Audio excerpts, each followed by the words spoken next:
আজকের বিষয়টি হচ্ছে এই যে কোনো মুসলমান যদি রাম আর রহিম অর্থাৎ রাম আর আল্লাহ পাক রব্বুল আলামিনকে এক বলে,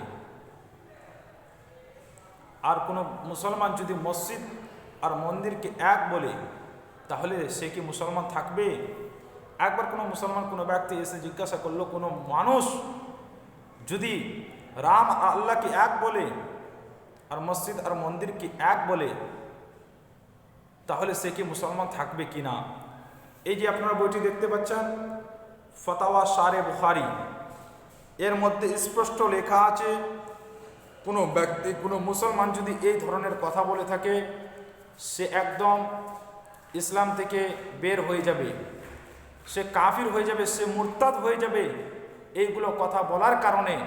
কারণ রাম আর রহিম কখনো এক হতে পারে নাই, মসজিদ আর মন্দির কখনো এক হতে পারে নাই।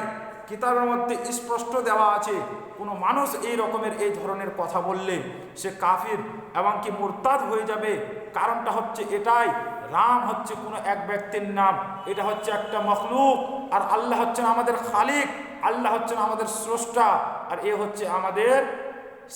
তাহলে কোনো ব্যক্তি যদি রাম আর রহিমকে এক বলে থাকে তাহলে সে কাফির হয়ে যাবে। কারণটা হচ্ছে এটাই, রাম হচ্ছে একটা মখলুক, যে রামের কোনো এক ব্যক্তির নাম ছিল যাকে সৃষ্টি দিয়েছে কোনো এক ব্যক্তি, আর আমার আল্লাহ পাক রব্বুল আলামিন হচ্ছেন স্রষ্টা, যার কথা কোরআন পাকের মধ্যে বলা হয়েছে লাম ইয়ালিদ ওয়ালাম ইউলাদ, না ওনাকে আল্লাহ পাক রব্বুল আলামিনকে না কেউ জন্ম দিয়েছে, না আল্লাহ পাক রব্বুল আলামিনের কোনো সন্তান রয়েছে। আর রাম এর বাবা রয়েছে, একে কোনো ব্যক্তি সৃষ্টি করেছে, জন্ম দিয়েছে। তাহলে রাম আর আল্লাহ কোনোদিন এক হতে পারবে না বিরাদরানে মিল্লাতে ইসলামিয়া। তাহলে কোনো মুসলমান যদি এই কথা বলে থাকে যে রাম আর আল্লাহ দুটোই হচ্ছে এক, এদের মধ্যে কোনো পার্থক্য নাই, তাহলে এই ফাতাওয়া শারে বুখারীর মধ্যে স্পষ্ট লেখা আছে যে সেই ব্যক্তি, সেই মুসলমান কাফির এবং কি মুরতাদ হয়ে যাবে।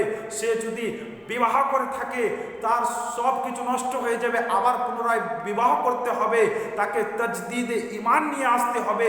আর সেই মুসলমান যদি এইভাবে না করে, তওবা না করে এইভাবে যদি থেকে যায় আর সে কাফির অবস্থায় যদি মারা যায়, তাহলে কোনো মুসলমান ওর কাফন দাফন গোসল আর জানাজার মধ্যে শরীক হবে না।